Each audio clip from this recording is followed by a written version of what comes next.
Hello student, जैसे कि हमने आपको प्रॉमिस करा था कि सेकंड चैप्टर के ऊपर बेस्ड क्वेश्चंस की एक वीडियो आएगी। तो इसमें हम वैरायटी ऑफ क्वेश्चन सॉल्व करेंगे।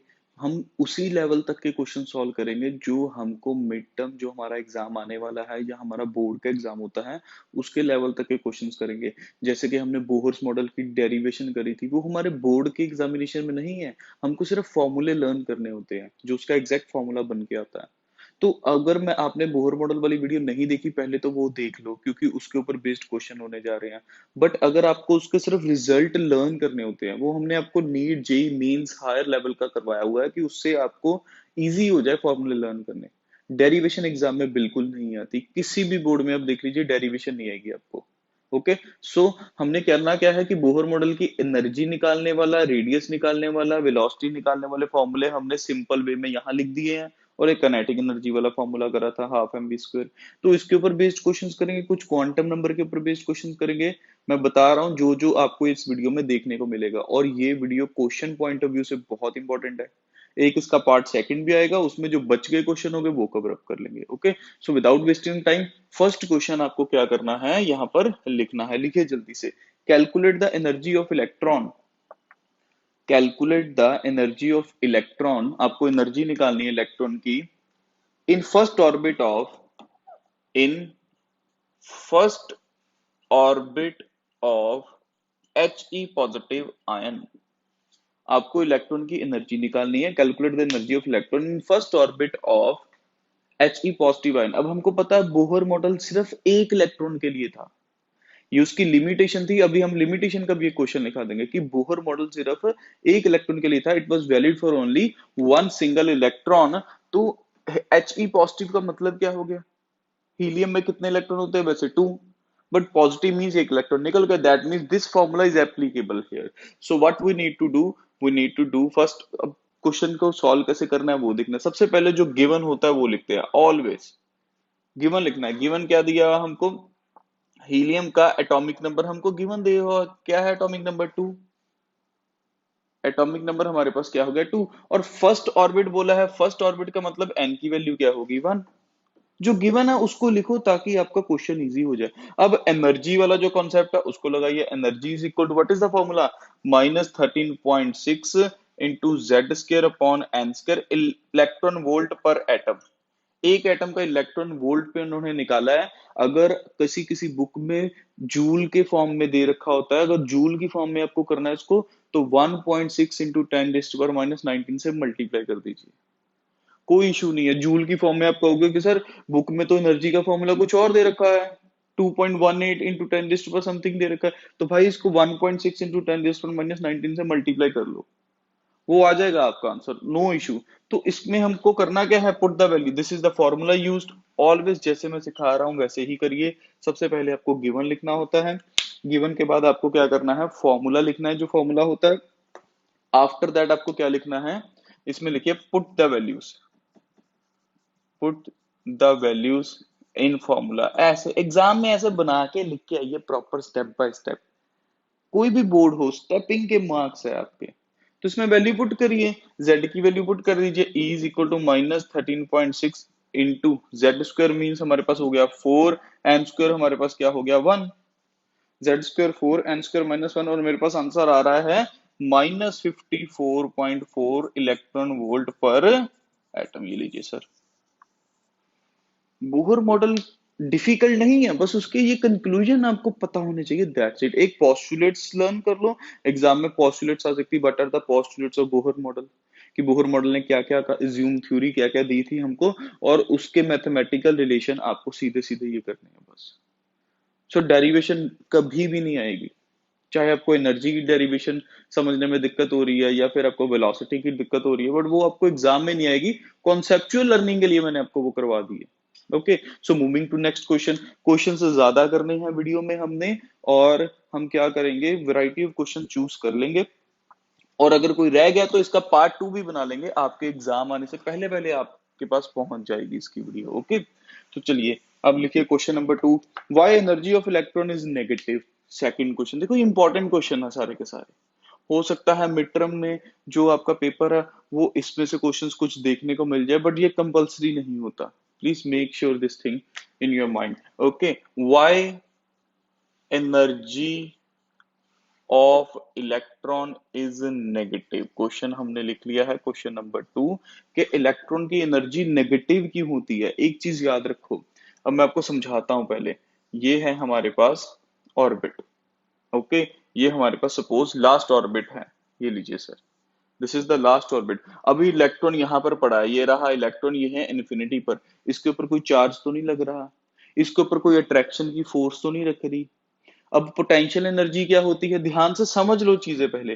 पोटेंशियल एनर्जी क्या होती है, energy possessed by any attraction और रिपल्शन।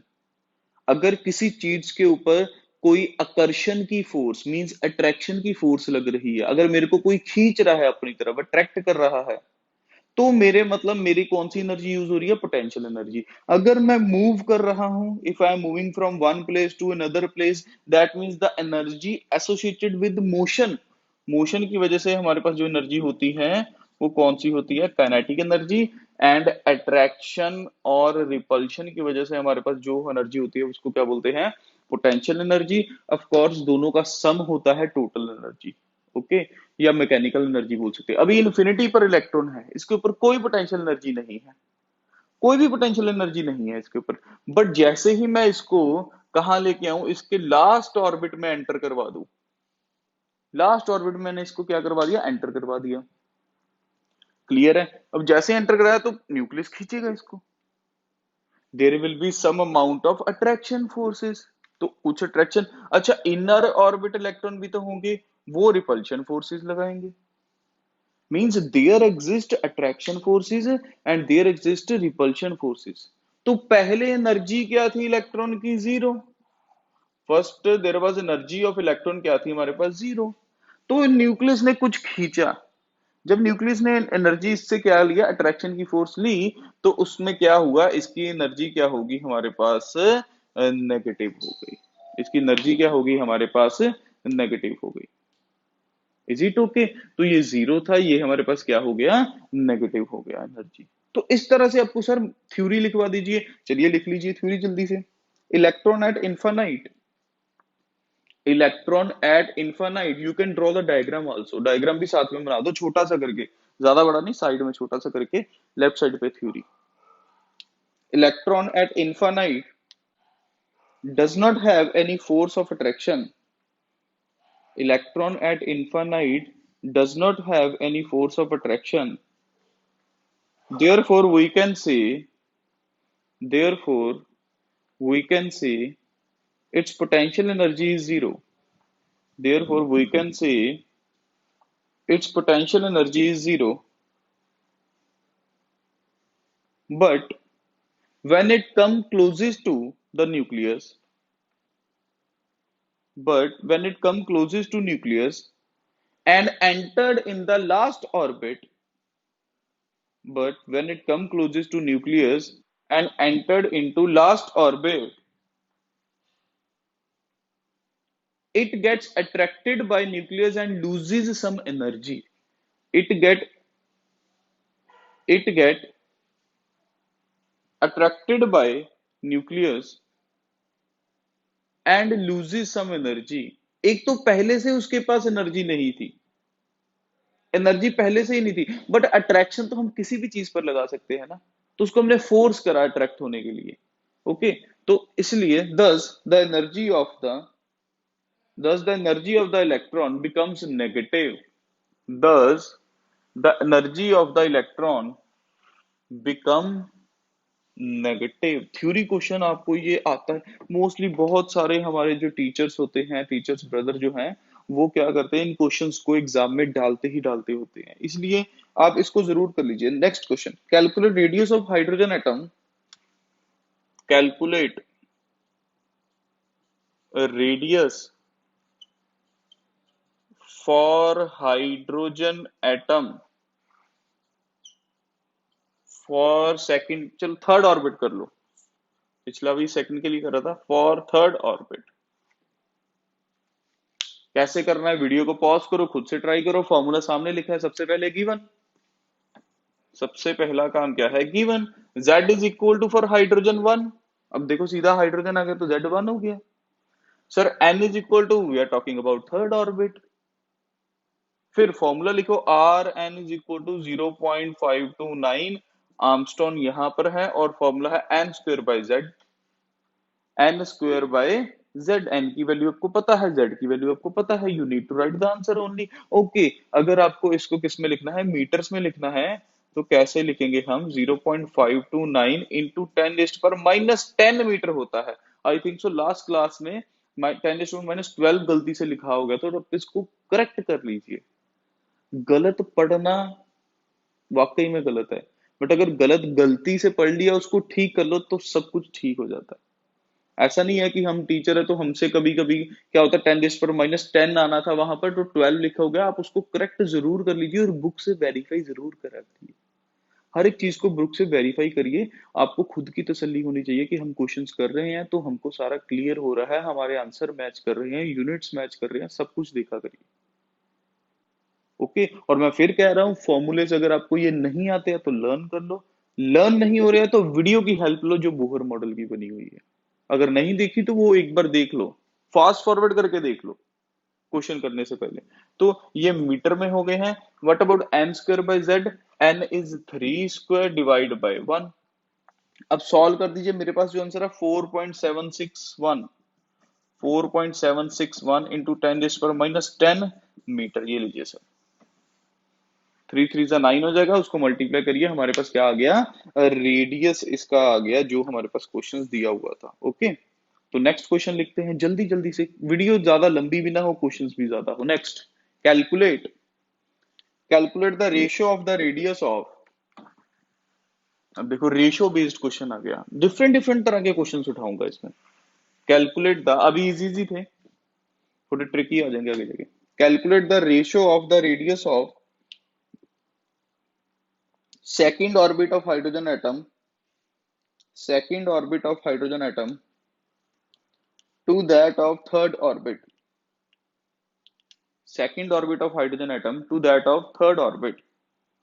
क्या कहा है भाई ने, देखिए जरा क्वेश्चन नंबर कौन सा है ये, फोर्थ क्वेश्चन है। रेशियो पूछिए उसने हाइड्रोजन, पहले तो R N is equal to 0.529, हमारे पास फॉर्मूला है N square by Z. Armstrong में भी रहने दे, मीटर में अभी नहीं लिखते, कोई इशू नहीं है। अब उसने क्या पूछा, रेशियो किसके लिए, सेकंड एंड थर्ड। पहले सेकंड एंड थर्ड पुट करो, put R is equal to 2, 0.529, 0.529, N square क्या हो गया हमारे पास, सेकंड ऑर्बिट का पूछा उसने, तो ये क्या हो गया 2 का square divide by 1। R three क्या हो गया 0.529 मल्टीप्लाई 3 का स्क्वायर डिवाइड बाय 1, यही हो गया। अब उसने पूछ ली है रेशियो, यहां पर लिखेंगे according to given condition. Exam में ऐसे लिख के आया करो भाई, अकॉर्डिंग टू गिवन कंडीशन, ऐसे according to given condition we are taking the ratio. Next step में आप रेशियो ले लीजिए, नेक्स्ट स्टेप में रेशियो लिया, ये कैंसिल हो गया हमारे पास, हमको पता है R2 है, Z से Z भी हम कह सकते हैं, कैंसिल हो गया, चाहे 1 पुट कर लो, कोई इशू वाली बात नहीं है। अब हमारे पास आ क्या रहा है, R2 कितना है 4, R3 कितना है 9, दिस इज द आंसर, खत्म हो गया। उसने रेशियो ही पूछी है, सेकंड एंड थर्ड ऑर्बिट की, कहता है रेडियस की रेशियो बता दो, तो सेकंड ऑर्बिट का रेडियो हमारे पास 4 आ रहा है, थर्ड ऑर्बिट का 9 आ रहा है, सिंपल सा क्वेश्चन था, रेशियो बता दी। ठीक है, रेशियो की फॉर्म में पूछ लिया है। देखो ये क्वेश्चन कितने मार्क्स में आ सकता है सर, ज्यादा से ज्यादा ऐसा अगर 1 मार्क में आया तो ये रिलेशन ही दे रखा होगा, एमसीक्यू होगा उसमें, ये एक ऑप्शन होगा, अदरवाइज 2 मार्क में आ सकता है, 3 में आ नहीं सकता। Next, calculate velocity of electron, calculate velocity of electron if the radius of the fourth orbit, if the radius of the fourth orbit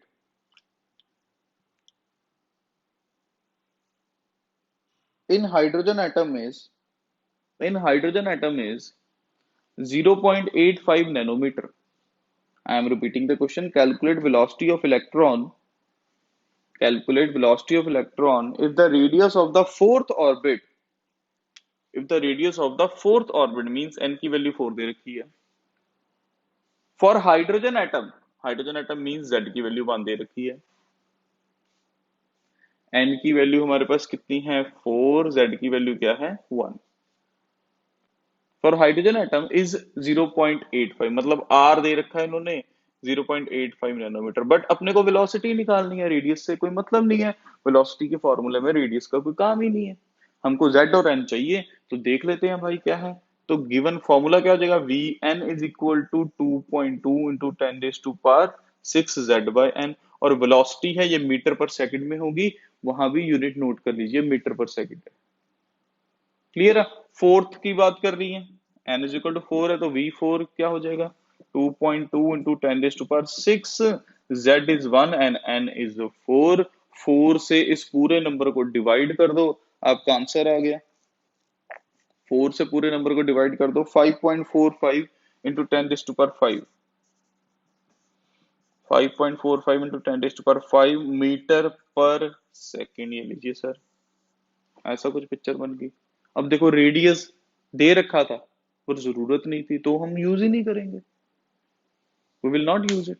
okay, so moving to next question, calculate radius of second orbit of lithium 2 positive ion।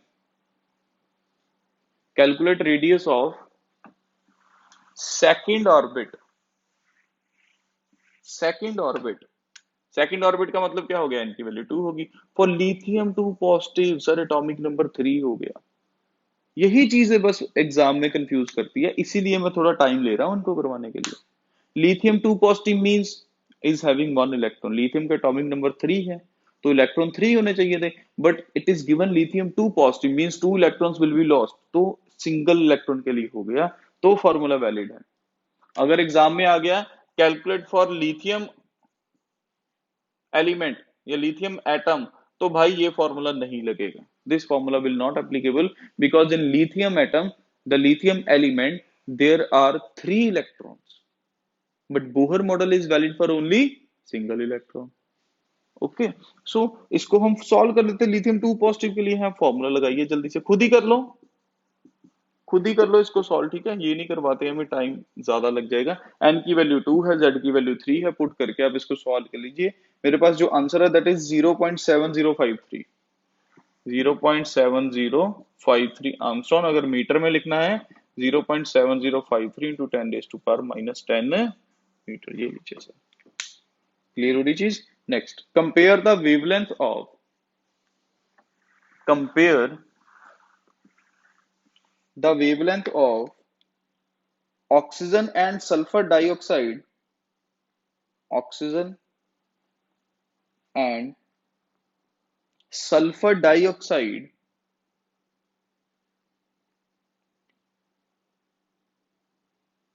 oxygen and sulfur dioxide if they are moving with, if they are moving with same speed, if they are moving with same speed, अगर वो same speed से जा रहे हैं, आपको wavelength, अब देखो wavelength वाला फॉर्मूला यहाँ लिखा नहीं है, पर मैंने आपको करवाया हुआ है। Wavelength is lambda is equal to h by p, और I can say what is p here, momentum h by m dot v। इसके ऊपर बेस्ड क्वेश्चन आ सकता है। नेक्स्ट मैं हेजनबर्ग का एक करवा दूंगा, वो भी फॉर्मूला यहाँ लिखते चलेंगे। फॉर्मूले का एक क्या करो, एक ड्राइंग शीट लो बड़ी सी, नहीं लर्नो ने उसका ट्रिक बताने लगा, एक ड्राइंग शीट लो बड़ी सी, उसके ऊपर हेडिंग दो structure of atom mathematical formulas, starting से जितने करवाए हैं सारे ऐसे नंबर 1 नंबर 2 नंबर 3 बड़े बड़े करके लिख के पेस्ट कर दो अपने घर पे, डेली उसको आप क्या करो, एक रिवीजन दे दिया करो। ओके, तो इस तरह से आपको ये सॉल्व करने हैं।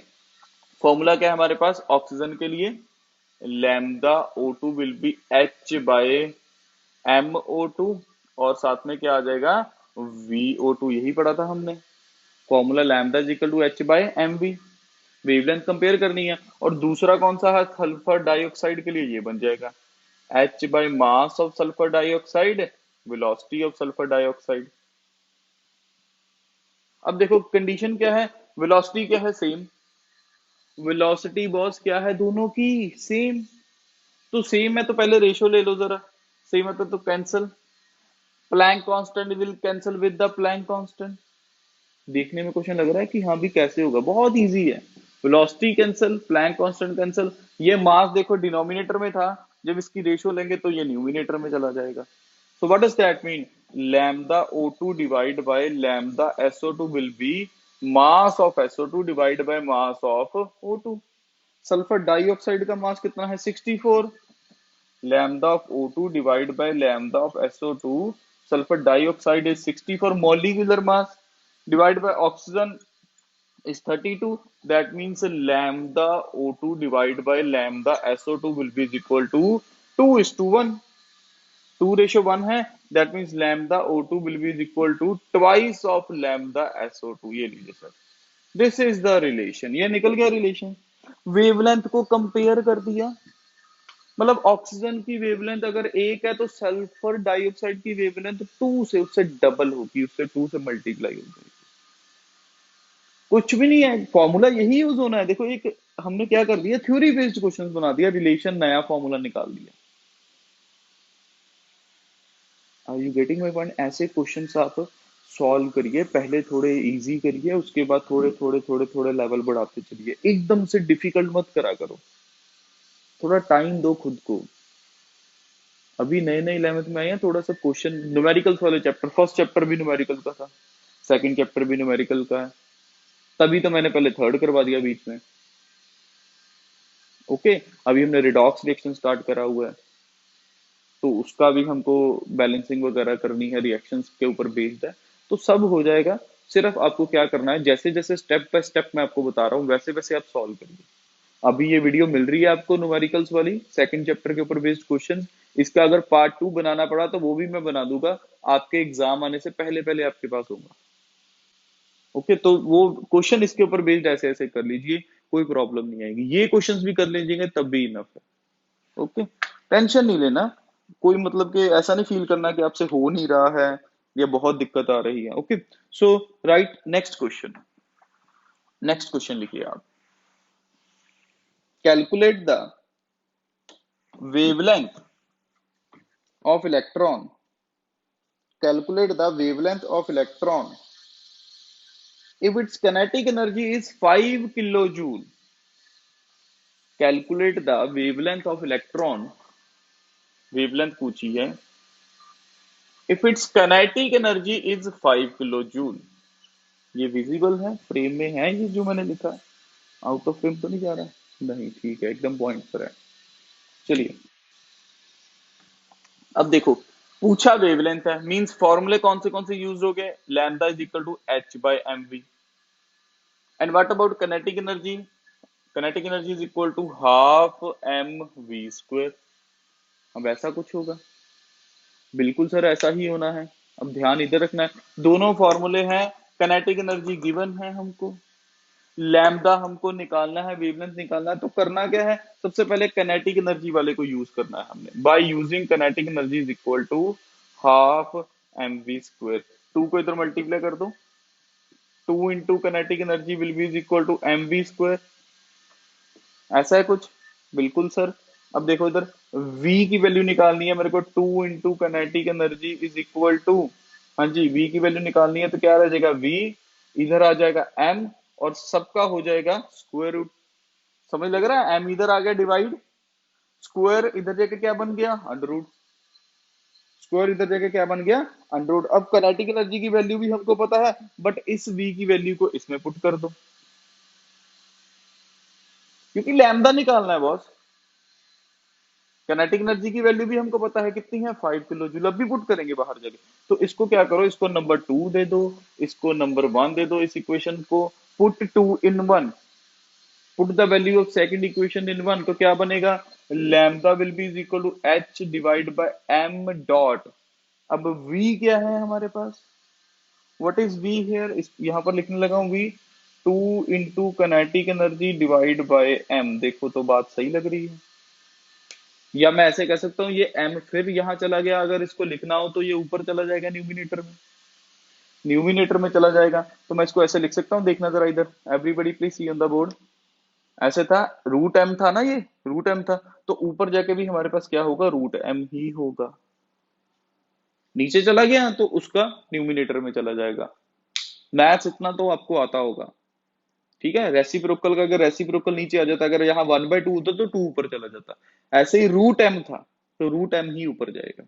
ओके, और सिंप्लीफाई कर लो, चलो इसको, ये लीजिए सर, और सिंप्लीफाई इधर लिख दूं जरा, इधर की साइड लिख देता हूँ, चलिए फॉर्मूला काइनेटिक एनर्जी वाला यहाँ लिख देता हूँ, ये लीजिए सर, और सिंप्लीफाई कर लो, इजी करा करो, और फॉर्मूले को सिंप्लीफाई, एम लिखा है, इसको मैं root m into root m लिख सकता हूँ,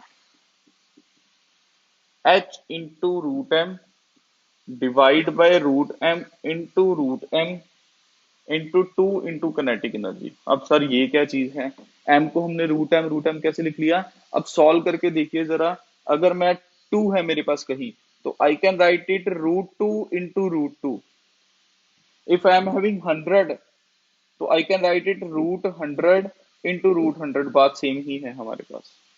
तो m को भी मैंने क्या लिख दिया, root m into root m, ऐसा क्यों लिखा, क्योंकि ये कैंसिल हो जाएगा, it will cancel out, and lambda will be equal to h by under root, सारा इकट्ठा कर दूं, ये भी अंडर रूट है, ये भी अंडर रूट है, तो क्या लिखूंगा, two m into kinetic energy, ये लीजिए सर, लैम्डा का आपका फॉर्मूला आ गया। पूछा लैम्डा है और दी कनेटिक एनर्जी हुई है, पूछा लैम्डा है दी काइनेटिक एनर्जी, तो रिलेशन हमको बनाना पड़ा। अब इसमें आप वैल्यू पुट कर दीजिए सारी की सारी, और मेरे को आंसर आप खुद बता दीजिए, इसका कोई इशू नहीं है। Lambda will be equal to what about this 6.626 into 10 raised to power minus 34 joule per second, देखो जूल में है, but kinetic energy is given in kilo joule, 5 kilo joule दे रखी है, तो जूल में लिखना है तो 5000 जूल लिखना पड़ेगा, क्योंकि ऊपर वाला भी जूल में है हमारे पास। ओके, अंडर रूट में क्या हो जाएगा, 2 into what about mass 9.1 into 10 raise पर minus 31 KG, and what about energy 5000 joule आएगा। तो इसको सॉल्व करिए, आपके पास जो लैम्डा आ जाएगा। क्वेश्चन क्या था देखो, कहा एक फॉर्मूला यूज करके दूसरे फॉर्मूले में पुट हुआ, तो हमारा ये फॉर्मूला बना, उससे आपका लैम्डा निकल के आएगा। इस तरह के क्वेश्चंस आप जरूर कर लीजिए। Okay, next next question, what are the limitations of Bohr model, ये भी कर लो, एक क्वेश्चन बना लो। What are the limitations of Bohr model, Bohr model की लिमिटेशन। अब बुक में बोहर मॉडल की 4 से 5 लिमिटेशन दी है, सिंपल थ्योरी वाले पॉइंट्स है, समझ लगनी चाहिए, नहीं लगे तो मैं मोटे मोटे 3 4 बता देता हूँ। अगर आपने दो भी कर ली ना, 1 मार्क में आता है, what are the limitation of Bohr model, 1 mark और 2 मार्क से ऊपर नहीं हो सकता। अगर आपको 2 से 3 बोहर मॉडल की लिमिटेशन आती है तो करेक्ट है, कोई इशू वाली बात नहीं है। चलिए इधर देखिए जरा, सबसे पहले valid for only single electron, सबसे बड़ी चीज, valid for only single electron, ठीक है। सेकंड, सेकंड पॉइंट देखो कैसे बोहर मॉडल की लिमिटेशन बना रहा हूं मैं, पता नहीं बुक में ये दे रखी है या कुछ और है, देखना इधर। अब हमने हाइड्रोजन स्पेक्ट्रम देखा था, कितनी सारी स्पेक्ट्रम लाइंस थी, बट इलेक्ट्रॉन तो एक ही है। सो हम कह सकते हैं, it does not explain, it does not explain about the hydrogen spectrum, about the hydrogen spectrum lines,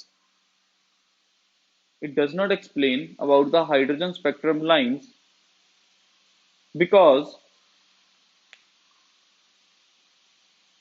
there are there are so many lines for single electron, there are so many lines, hydrogen spectrum lines लिख लीजिए, there are so many hydrogen spectrum lines for single electron. इसने अच्छी खासी relevant information हमको नहीं दी कि इतने सारे हमारे पास हाइड्रोजन स्पेक्ट्रम की लाइंस है, वो सिंगल इलेक्ट्रॉन के लिए क्यों है, एक इलेक्ट्रॉन इतनी सारी कैसे शो करेगा हमारे पास, तो इसके बारे में इंफॉर्मेशन नहीं दी। थर्ड पॉइंट अगर आप लिखिए, अगर मैं यही स्पेक्ट्रम लाइन को, एवरीबॉडी प्लीज सी, अगर मैं यही स्पेक्ट्रम लाइन जो है उसको एक लाइन ली, इसको मैं मैग्नेटिक फील्ड में रख रहा हूं, what does that mean magnetic field, I put it into north and south block, उसमें मैग्नेटिक फील्ड में मैंने लग दिया, तो it get split, it get split, ये स्प्लिट हो जाएंगी on placing the hydrogen spectrum line in magnetic field, it get split, लिख ली है ना line, it get split, this effect is known as Zeeman effect, this effect is known as Zeeman effect. So Bohr ने ये भी explain नहीं करा था कि वो स्प्लिट क्यों हो रही है। It does not give any relevant information about जीमन effect. Okay, अगर मैं इसी सेम लाइन को इलेक्ट्रिक फील्ड में रख दूं, इलेक्ट्रिक फील्ड का मतलब क्या हो गया, पॉजिटिव एंड नेगेटिव, ऐसा कुछ, positive negative, again it's split. अब इस इफेक्ट को बोलते हैं स्टार्क इफेक्ट। सिंपल सिंपल सी चीजें हैं, बुक में है, बुक में से देख के थ्योरी लिख सकते हैं आप। 1 मार्क क्वेश्चन अगर आ गया तो आ गया। ओके, तो इलेक्ट्रिक फील्ड में रखे तब भी स्प्लिट कर रही है, तो इसको हम बोलेंगे कि स्टार्क इफेक्ट हमारे पास उसने एक्सप्लेन नहीं करा है बिल्कुल भी। तो इस तरह से हमारे पास ये लिमिटेशन बन रही है बूहर मॉडल की, इतनी इनफ है। 4 लिमिटेशन बहुत है, आपको मैक्सिमम 1 to 2 मार्क्स का क्वेश्चन आएगा, तो उसके लिए आपको सिर्फ 2 ही लिखनी है। सबसे पहले यही लिखेंगे आप कि ये हाइड्रोजन एक, मतलब एक इलेक्ट्रॉन के लिए है hydrogen spectrum. Next, calculate number of lines in Balmer series, calculate number of lines in Balmer series if electron d excited from 6th orbit to 1st orbit, calculate number of lines in Balmer series, 5 तरह की series करवाई है उन्होंने, कहा है calculate number of line in Balmer series if electron is d excited from 6th orbit to 1st orbit, from 6th orbit to first orbit. अब देखो, number of lines निकालने का फॉर्मूला क्या होता है, 2 फॉर्मूले और लिखवाने लगा हूं, 2 फॉर्मूले और है। नंबर ऑफ, अगर आपको पूछ लिया उसने कि कितनी नंबर ऑफ लाइंस है, हाइड्रोजन वगैरह बता दिया, ऑर्बिट वगैरह बता दिया, तो बहुत काम की चीज है, ये क्वेश्चन आ जाता है 1 मार्क में। तो नंबर ऑफ लाइंस निकालना है आपको, क्या करना है, n2 minus n1। What is n2? n2 क्या है, जो एक्साइटेड स्टेट का ऑर्बिट का नंबर बताया होगा। एक्साइटेड स्टेट का मतलब क्या है, हायर हमारा, बाहर वाली side, 6th orbit. What about n1? जो लोएस्ट ग्राउंड स्टेट वाला ऑर्बिट होगा उसको n1 बोलेंगे। और एक और फॉर्मूला होता है, ये तो नंबर ऑफ लाइंस है, अगर उसने पूछ लिया टोटल नंबर ऑफ लाइंस कि इतनी स्टेट में टोटल नंबर ऑफ, अब लाइंस तो कितनी सारी होती है, कैसे निकालेंगे भाई, आपको फॉर्मूला करवा दिया, नीट जेई एडवांस सारा उसके ऊपर बेस्ड है कि 10 सेकंड में क्वेश्चन सॉल्व करना है, काउंट थोड़ी ना करने बैठोगे वहां पर कितनी नंबर ऑफ लाइन है टोटल। तो आपने क्या करना है, summation of n2 minus n1, क्या निकालेंगे, summation of n2 minus n1। 2 फॉर्मूले अलग से अब फिर लिख लो यहाँ पर, मतलब अपनी कॉपी के ऊपर साइड में, ये 2 मैथमेटिकल फॉर्मूले हमने और कर लिया। व्हाट इज n2 लिखिए साथ में, n2 is outer orbit, n2 is outer orbit and n1 is inner orbit. कुछ बच्चों को n1 n2 नहीं क्लियर है तो वो लिख लीजिए, आगे मैं रिडबर्ग के ऊपर बेस्ड भी आपको 2-3 क्वेश्चन करवा दूंगा। n2 minus n1। ओके, तो देखिए जरा, अब अगर पहले सबसे पहले नंबर ऑफ लाइंस निकालिए, नंबर ऑफ लाइंस क्या, n2 क्या है, 6 माइनस, अब फर्स्ट ऑर्बिट का मतलब ये नहीं है कि n की वैल्यू 1 है, नो।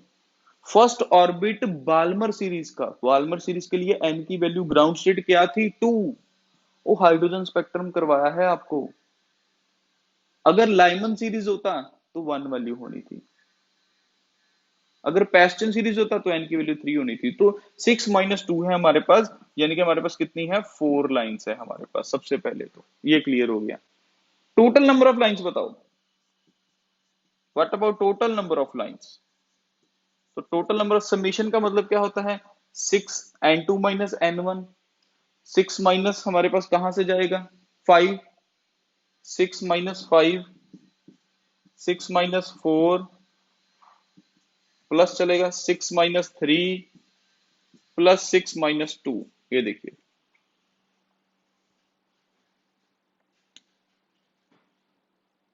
6 माइनस 2, हाँ यहां तक चलेगा, 5 4 3 2। क्लियर है, क्लियर है। 6 माइनस 5 कितना हो गया, 1, प्लस 6 माइनस 4 कितना हो गया, 2, 6 माइनस 3 कितना हो गया, 3, plus 6 minus 2 4 3 7 2 9 and 1 10 lines. Total number of lines क्या है हमारे पास? 10 लाइन्स। समेशन का मतलब क्या होता है? सबको लेना है हमने। 6 - 5 6 - 4, 6 से पहले फिफ्थ में जा सकती है, फिर 4 में जाएगी, फिर 3 में जाएगी, फिर 2 में जाएगी। सर 1 क्यों नहीं लिया? क्योंकि भाई बॉल्मर सीरीज के लिए n की वैल्यू मिनिमम क्या होगी? 2 होगी। सीरीज का भी ध्यान रखना है। तो इस तरह से इनके ऊपर बेस्ड क्वेश्चन आ सकता है। और दो फॉर्मूले मैंने आपको बता दिए हैं, ये दो फॉर्मूले आप जरूर कर लीजिए, ये वाले दो फॉर्मूले। ये क्वेश्चन आपको जो निकालने आने हैं ये बहुत इंपॉर्टेंट है। हम यहाँ लिखते हैं टोटल नंबर ऑफ लाइंस का फॉर्मूला क्या था? n2 - n1, sorry number of lines का। What about total? Summation of n2 - n1। लिखिए नेक्स्ट क्वेश्चन जल्दी से। Calculate the uncertainty in the velocity. Calculate the uncertainty, uncertainty समझते हैं, हाइजेनबर्ग आ गया। In velocity of a wagon of mass. Calculate the uncertainty of a in the velocity of a wagon of mass 3000 kg, 3000 kg, and position is plus minus 20, plus minus 20 metre, plus minus 20 metre. सबसे पहले जब Heisenberg, सबसे easy numerical इसी का होता है, एक ही तो फॉर्मूला है। बोहर के तो फिर 3 4 है, कनेटिक एनर्जी का भी है, लैम्डा वाला भी है। अब ये भी आगे समेशन वाले दो फॉर्मूले अलग से। ओके, गिवन क्या है? मास गिवन है सबसे पहले 3000 केजी। ठीक है बॉस, लिख लेते हैं। डेल्टा एक्स गिवन है 20 मीटर। प्लस माइनस का मतलब क्या होगा? या तो ज्यादा होगा या फिर कम होगा। मैंने दोनों साइन बोले हैं, प्लस माइनस 20 मीटर, तो आप इसको प्लस ही लेके चलेंगे अब। ओके, अदरवाइज गिवन होगा कि माइनस है 20 है, अदरवाइज हम प्लस लेके चलेंगे। ओके, सो फॉर्मूला क्या था हमारे पास? Delta x dot delta P is equal to H by 4 pi, यही था फॉर्मूला हमारे पास। और पी क्या होता है? Mass into velocity, momentum. Delta x dot m delta v, और मास नहीं चेंज होगा, मास वही रहेगा उसका। पूछा क्या है उसने? अनसर्टेनिटी इन वेलोसिटी, तो बाकी चीजों को उधर ले जाओ। H by 4 pi dot m dot delta x. Delta x given है, मास गिवन है, गिवन है। मास अगर नहीं दिया होता, अगर उसने मास नहीं दिया होता, तो you can assume it 9.1 into 10⁻31 आप इलेक्ट्रॉन का वेट ले सकते हैं, कोई इश्यू नहीं है। तो डेल्टा वी आप निकाल दीजिए, इसमें वैल्यू पुट कर दीजिए। मेरे पास जो आंसर है यहाँ पर दैट इज 8.6 इंटू 10⁻⁻40 मीटर पर सेकेंड, -40 मीटर पर सेकेंड। हाँ जी, यही आंसर है मेरे पास यहाँ पर। वैल्यू पुट करिए। एच की वैल्यू क्या है? प्लैंक कांस्टेंट करवा रखा है, पाई 3.14, मास दे रखा है, डेल्टा एक्स दे रखा है, निकाल के खत्म करिए। सबसे इजी होता है हेजनबर्ग का। और आपको बताऊं 3 मार्क्स में आ जाता है। सिंपल सा न्यूमेरिकल है, गिवन देखा, देख लो मास, वेलोसिटी निकालनी है या फिर डिस्टेंस निकालना होगा। डिस्टेंस है तो डेल्टा एक्स निकालेंगे, अगर वेलोसिटी है तो डेल्टा वी निकालेंगे, हमारा काम हो गया। अच्छा, एक थ्योरी क्वेश्चन भी आता है इसके ऊपर बेस्ड, वो करवा दूं? चलिए वो लिखिए जल्दी से। अब देखो, सपोज अब हेजनबर्ग क्या कहता था? कहता अगर कोई चीज मूव कर रही है, इफ एनीथिंग इज मूविंग, उसने तो इलेक्ट्रॉन के लिए बोला था, तो हमने ये बाकियों के ऊपर भी apply, anything is moving it will move in ना वेव। तो अगर हम मूव कर रहे हैं, मैं मूव कर रहा हूं यहां से यहां, यहां से यहां, तो भाई मेरी वेव दिख रही है आपको? अगर इलेक्ट्रॉन मूव कर रहा है उसकी वेव है, तो कुछ भी मूव करेगा उसकी भी वेव होगी। ऑफ कोर्स होगी सर, बिल्कुल होगी, बात तो सही है उसकी, क्योंकि इलेक्ट्रॉन का भी वेट था, हमारा भी कुछ वेट है। अगर कोई गाड़ी मूव कर रही है तो उसका भी वेव वेट होगा। सो सॉरी, अगर कोई गाड़ी मूव कर रही है तो उसका भी वेट है, बट उसकी भी वेव होनी चाहिए थी, हमें दिखती क्यों नहीं है फिर? Are you getting my point? तो कहता है कि Heisenberg uncertainty principle is valid for only microscopic particles. बहुत काम की चीज है कि सिर्फ छोटी चीजों के लिए वैलिड है। माइक्रोस्कोपिक समझते हैं, जिनको सिर्फ माइक्रोस्कोप से देख सकते हैं, उनके लिए वैलिड है। क्यों? क्योंकि उनका वेट कम होता है। Lambda is equal to h by m into v. ध्यान इधर बोर्ड की तरफ, बहुत काम की चीज है। क्वेश्चन कैसे आना है वो भी बताने लगा हूं। कहता जिसका मास ज्यादा, जैसे मेरा वेट ज्यादा है, तो उसकी वेवलेंथ कम, उसकी वेवलेंथ क्या होगी, जीरो। वेवलेंथ का मतलब कि अगर वेवलेंथ ज्यादा होगी तभी देखेगी वेव हमको, अगर वेव की लेंथ ज्यादा होगी तभी वेवलेंथ ज्यादा होगी, तभी वेव दिखेगी हमको। तो जिसका मास ज्यादा होगा उसके ऊपर हेजनबर्ग अनसर्टेनिटी प्रिंसिपल लग ही नहीं सकता।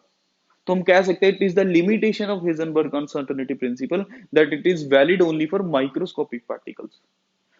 हेजनबर्ग ये कहता था दुनिया में जितनी भी चीजें मूव कर रही है उनकी वेव है, बट वो हमको वेव कब दिखेगी, जब उसका मास बहुत कम होगा और माइक्रोस्कोपिक लेवल तक मास होना चाहिए, माइक्रोस्कोप से दिखेगी। ओके, अब देखो, अब क्वेश्चन कैसे आएगा।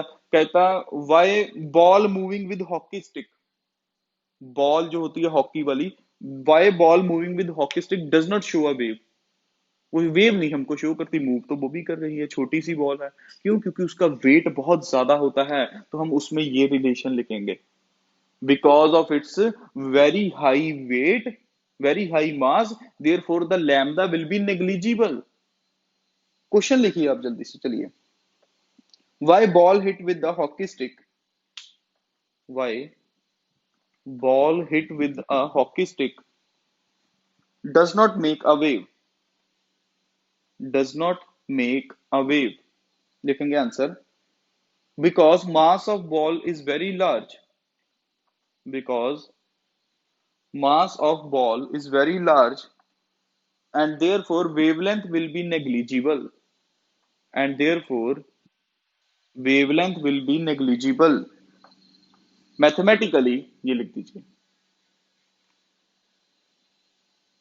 Mathematically lambda is equal to h by m dot v, mathematically lambda is equal to h by m dot v. और एक साथ में ऐसे पॉइंट बना के लिख दो, Heisenberg uncertainty principle is valid for only microscopic particles, is valid for only microscopic particles. Is it okay? ठीक है सर, चलिए अगले नेक्स्ट क्वेश्चन जल्दी जल्दी से लिखेंगे, वीडियो लंबी हो रही है। Next, difference between orbit and orbital, ये क्वेश्चन आप खुद कर सकते हैं, कोई बड़ी बात नहीं है, मैंने थ्योरी में भी करवाया हुआ है। ऑर्बिट एंड ऑर्बिटल, पहली डेफिनेशन होगी कि ऑर्बिट क्या है, इलेक्ट्रॉन के रिवॉल्विंग अराउंड जो इलेक्ट्रॉन बना रहा है, ऑर्बिट हो गया। ऑर्बिटल क्या हो गया, in which the probability of finding the electron is maximum. Second point क्या हो गया, इसको के एल एम एन से डिनोट करते हैं, इसको एस से डिनोट करते हैं, पी से और डी से। हमारे पास इस सब शेल में आता है ये हमारे पास, और ये हमारे पास 2 डायमेंशनल होता है, और ये हमारे पास क्या होता है, 3 डायमेंशनल। हमने ऑर्बिटल पढ़ा हुआ है। तो ये इजी वाले क्वेश्चन आप खुद से कर लीजिए, जो समझाने वाली बात है वो मैं समझा रहा हूँ। तो नेक्स्ट क्वेश्चन लिखिए, खुद से जगह छोड़ दीजिए अभी उसकी, खुद से बुक से देख के लिखना है आपको। Difference between orbit and orbital. Next, what do you mean by, what is the difference between small and capital l. देखो क्वांटम नंबर आ गया, small l and capital l. हम कह सकते हैं कैपिटल एल, कैपिटल नहीं sorry, capital l means number of shell, number of shell और number of orbit. ये क्या रिप्रेजेंट करता है, किसी इलेक्ट्रॉन का ऑर्बिट या उसकी शेल बताएगा। एंड व्हाट अबाउट दिस, ये क्या बताएगा, it represent the sub shell, sub shell of electron. देखो पहला प्रिंसिपल क्वांटम नंबर था, उसको एन से नोट करते थे, उसके बाद एल था, वो सब शेल बताता था। तो ये क्वांटम नंबर का टॉपिक है, the sub shell of electron, electron किस सब शेल में प्रेजेंट है वो बताएगा हमको। So 1 mark question, easy easy question है, 1 मार्क क्वेश्चन है। सारी की सारी असाइनमेंट जो है वो सॉल्व कर लो आप। चलिए नेक्स्ट लिखिए जल्दी से, नेक्स्ट लिखिए जल्दी से, quantum number questions, quantum number के ऊपर बेस्ड क्वेश्चंस होते हैं। अच्छा, हमें कैसे पता किसकी एनर्जी ज्यादा होती है किसकी एनर्जी कम होती है। सपोज करो ये लिखा है मैंने 1s 2s 2p 3s 3p, 3p के बाद देखो 3d नहीं आया, 4s आ गया। अब हमें कैसे पता लगा किसकी एनर्जी ज्यादा है किसकी कम है। अब इसकी कम है फिर ज्यादा ज्यादा ज्यादा, ये तो ऑफबा ने कहा था। इसके पीछे एक रूल होता है, वो एग्जाम में आ जाता है। क्वेश्चन बनाइए, what is n plus L rule. What is n plus L rule? लिखिए rule number one, higher the sum of n plus l. What is n here? Principal quantum number, l here azimuthal quantum number. देखिए, higher the sum of n plus l, more will be the energy of orbital. More will be the energy of orbital. उतनी ज्यादा जिसकी value अगर हम n plus L का अगर हम इसका n प्लस एल का समीशन देखें, जिसकी भी वैल्यू ज्यादा उसकी एनर्जी भी ज्यादा. Higher the sum of n plus l, more will be the energy of orbital. Second rule, अगर बाई चांस सेम आ गई n plus l की value, second rule, if n plus l is same for two or more orbital, if n plus l is same for two or more orbital, then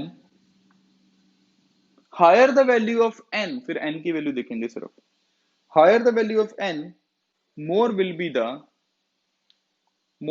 the energy of orbital. देखो next जो हमने नई चीज अब देख ली है, n plus L rule देख ली. Check करें, एग्जाम में आ जाएगा आपके पास. देखो 2p एंड 3s, अब हमको पता है 2p से ज्यादा किसकी है, 3s की. ये कम है, ये ज्यादा है, ये ज्यादा है, ये ज्यादा है. अब वेरीफाई करें इसको, इस रूल से वेरीफाई करते हैं. चलिए n प्लस एल रूल लगाइए इसके ऊपर भी n प्लस एल रूल लगाइए. अब what is n here? Principal quantum number 2. What about the value of l for p? अब देखो l की वैल्यू मैं यहां लिख देता हूं, यहां पर. चलिए सर यहां करके लिख दूं, L इज इक्वल टू 0 1 2 3. किसके लिए? 0 के लिए S, P के लिए 1, D के लिए 2, F के लिए 3. ये हमने क्वांटम नंबर में सीखा था. नहीं अगर देखा क्वांटम नंबर तो देख लो, वीडियो डाल रखी है. कितना टाइम लगेगा? 15-20 मिनट लगेंगे, कॉन्सेप्ट क्लियर हो जाएगा. अब L की जगह यहाँ क्या है? P. तो P के लिए L की वैल्यू क्या है? 1. 2 प्लस 1 मतलब टोटल सम क्या है? 3. इधर चेक करते हैं N की वैल्यू क्या है? 3, क्योंकि 3s दे रखा है. S है तो मतलब यहां पर क्या आ गया? 0. L की वैल्यू क्या आ गई? 0. अब S 0 आ गई तो यहां पर भी क्या आ गया? 3. अब देखो दोनों वैल्यू क्या आ गई? सेम. तो पहला रूल तो नहीं लगा, बट n की वैल्यू देखो. अब अगर पहला रूल ये था n प्लस एल रूल, तो इसी का सेकंड पार्ट क्या था? Higher the value of n, higher the value of n, more will be energy. पहला वाला सेम आ गया, पहला वाला वैलिड नहीं हुआ. तो अब n की वैल्यू किसकी ज्यादा? यहाँ 2 है, यहाँ 3 है, तो इसकी एनर्जी क्या हो गई? ज्यादा हो गई. n प्लस एल रूल है हमारे पास. क्लियर है? तो चलिए आगे बढ़ते हैं, और बात कर लो, और क्वेश्चन की बात कर लेते हैं इसके ऊपर. चलो ये वाला करते हैं. 3p फिर 4s था, 3p के बाद 4s था, फिर 3d था. इनमें कंपैरिजन करते हैं तीनों में. चलिए ये देखिए 3p 4s 3d. अब 3p एंड 4s में करिए. चलो पहले सबसे पहले n प्लस एल रूल लगाइए. इसमें n प्लस एल, इधर भी n प्लस एल. n कितना है? 3 प्लस एल कितना है? p के लिए वैल्यू क्या है? 1. 4 टोटल. इधर 4 ऑलरेडी आ गया. l क्या है? s 0 है, तो क्या आ गया? 4. देखो इसमें भी वो वाला फर्स्ट रूल नहीं लगा. कौन सा रूल लगा है हमारे पास? सेकंड रूल लगा है, क्योंकि पहला तो सेम आ गया. सेकंड रूल के अकॉर्डिंग n की वैल्यू किसकी ज्यादा है? इधर ज्यादा है, तो ये हो गया आंसर. चलिए सर 4s एंड 3d करिए. चलिए 4s and 3d. n plus L लगाइए, इधर भी n प्लस एल लिखिए. What is the value of n? 4 plus s. l की वैल्यू s है तो मतलब 0, means total is 4. Total is 4. Here n is equal to 3 plus l is d. l is d means l की value कितनी है भाई? 2. 3 plus 2 5. n की वैल्यू कम है, इधर n की वैल्यू ज्यादा है, बट ये सेकंड रूल है. फर्स्ट हमने क्या देखना है? Total summation. समेशन किसका ज्यादा है? 3d का ज्यादा निकल रहा है. देखो अगर 3d का ज्यादा निकला मतलब 3d की एनर्जी क्या है? ज्यादा है. पहले लोअर में फिल होता है, फिर हायर हायर हायर हायर, ऐसा चलता चला जाए. बहुत इंपॉर्टेंट क्वेश्चन है, कुछ हिडन फैक्ट्स रह जाते हैं तो उसको आप कवर अप ऐसे ही क्वेश्चन फॉर्म में करिए, और ये बहुत हमारे पास इंपॉर्टेंट क्वेश्चन थे। इसके अलावा और बोहर और क्वांटम नंबर के कौन से हमारे पास, हुन्स रूल क्या होता है, पॉली एक्सक्लूजन प्रिंसिपल क्या होता है, ये मैंने थ्योरी में करवा रखे हैं। आप क्वेश्चन नोट करिए, इसको क्वेश्चंस नोट करिए, मैं क्वेश्चंस नोट करवाता हूँ। इनके आंसर्स मैंने आपको थ्योरी में करवा रखे हैं। वीडियो बहुत लंबी हो रही है, जल्दी से क्वेश्चन नोट करिए, बाकी का पार्ट 2 बनाएंगे फिर इसका। लिखिए जल्दी से, क्वेश्चंस नोट करिए। Define Hund's rule and give example. Define Pauli exclusion principle, give example. Define aufbau principle, give example. 3 question हो गए। 2 क्वेश्चन आते होते हैं। Why Hund's rule is known as rule of maximum multiplicity. Why Hund's rule is known as rule of maximum multiplicity. Next, next, why Pauli exclusion principle is known as exclusion principle. उसको exclusion क्यों बोल रहे हैं, ये question आ सकता है। Simple simple है, हमारे पास थ्योरी बेस्ड क्वेश्चन है और रूल हमने पढ़ रखे हैं। फिर भी नहीं होगे तो आप हमें बता दीजिए, कमेंट कर दीजिए कि सर ये वाला नहीं समझ लगा, तो हम उसके ऊपर नेक्स्ट जो पार्ट 2 इसका बनेगा, अगर बना तो उसमें हम ये कवर अप कर देंगे। ये हो गया। अच्छा, एक क्वांटम नंबर के ऊपर ये भी आ जाता है कि इलेक्ट्रॉन बताओ कितने हैं। इलेक्ट्रॉन बताओ कितने हैं, वो क्या होता है हमारे पास, देखिए ध्यान से इधर जरा। उसने पूछ लिया n plus l is equal to 5 है, ये दे रखा है। Calculate the number of electrons in n plus l is equal to 5। Trick बताने लगा हूं कैसे सॉल्व करना है, ज्यादा फॉर्मूलों में जाना ही नहीं है। दिया नहीं दर, n plus l is equal to 5 दे रखा है ना, तो 5 से स्टार्ट करेंगे, जो यहां दे रखा है 5 है, इसकी वैल्यू 0 लिख दो। 5 0, टोटल सम 5 हो गया। 4 1 भी लिख सकता हूं मैं, तब भी सम 5 है। 3 2 लिख दूं, देन 2 3 लिख दूं, देन 1 4 लिख दूं। n 0 हो ही नहीं सकता, because orbit can not be 0। अच्छा, अब इधर चेक करो जरा, 5 है n की वैल्यू, तो ये 5 हो गया। l इज इक्वल टू 0 है, 0 के लिए क्या था 5s। 0 के लिए यहां पर l की वैल्यू मैं लिखाया था 0 1 2 3। 0 के लिए s, 1 के लिए p, 2 के लिए d, 3 के लिए f, लिखवा रखा है ये पहले से। Okay sir, what about this 4 p, I can say this is 3 d, I can say this is 2 f, I can say this is 1 g। अब भाई 1 पर g तो कभी आ ही नहीं सकता, 2 पर f भी नहीं आ सकता, बट 3 में d आ जाता है। 3 में जाकर d इंट्रोड्यूस हो जाता है, हमको पता है कि जैसे हम थर्ड में जाते हैं तो d आ जाता है, फोर्थ में जाते हैं तो f आता है। बट ये तो सेकंड में f दे रहे, मतलब ये भी वैलिड नहीं है, ये भी वैलिड नहीं है। अब d में मैक्सिमम इलेक्ट्रॉन्स कितने आ सकते हैं, 10, because there are 5 orbitals. p में मैक्सिमम इलेक्ट्रॉन कितने आ सकते हैं, 6, 3 ऑर्बिटल्स। s में कितने आ सकते हैं, 2। तो टोटल आंसर हमारा आ गया 18 इलेक्ट्रॉन। टोटल कितना आ गया, 18। देखो सिंपल वे से, इजी वे से करवा दिया। कैलकुलेट द नंबर, ये क्वेश्चन आता आता है। Calculate the number of electrons in n plus l is equal to 4। जल्दी से कर दीजिए, वीडियो को पॉज करिए, जल्दी से कर दीजिए। n plus l is equal to 4, कर लो ऐसे क्वेश्चन। 4 के लिए हैं तो 4 0 3 1 2 2 1 3, ये 0 नहीं हो सकता, n इज इक्वल टू 0 नहीं हो सकता, लिखने की जरूरत नहीं है। ऑर्बिट कैन नॉट बी 0, तो 4s 3p 2d 1f। 1f possible नहीं है, 2d भी, सेकंड पर d आता ही नहीं है, सेकंड में p होता है, थर्ड में जाके d आता है, तो ये दोनों वैलिड नहीं है। तो आप लिखेंगे 3p है ना, p में maximum electrons can be filled 6, s में maximum electrons can be filled 2, that means there are total 8 electrons, there are total 8 electrons. Clear है? तो क्वांटम नंबर की ये वैल्यू दे रखी हो, अगर उसने ऑर्बिटल पूछ लिए तो 3 ऑर्बिटल p के, 1 ऑर्बिटल s का, जितने इलेक्ट्रॉन्स है उससे हाफ ऑर्बिटल होते हैं, याद रखिए। क्लियर होती, ऐसी चीजें आप जरूर पढ़िए। चलिए एक और चीज बता देता हूं, अगर उसने ऑर्बिट बताया है, अगर उसने ऑर्बिट बता दिया आपको और इलेक्ट्रॉन्स पूछ लिए हैं, तो एक ऐसा मजेदार फॉर्मूला कराता हूं, लास्ट है ये, वीडियो लंबी हो रही है, बाकी के क्वेश्चंस हम फिर कवर अप कर लेंगे। चलिए लिखिए एक जनरल रूल, जनरल रूल लिखिए, nth shell, nth shell will be equal to nth subshell, will be equal to nth subshell will be equal to n square orbital,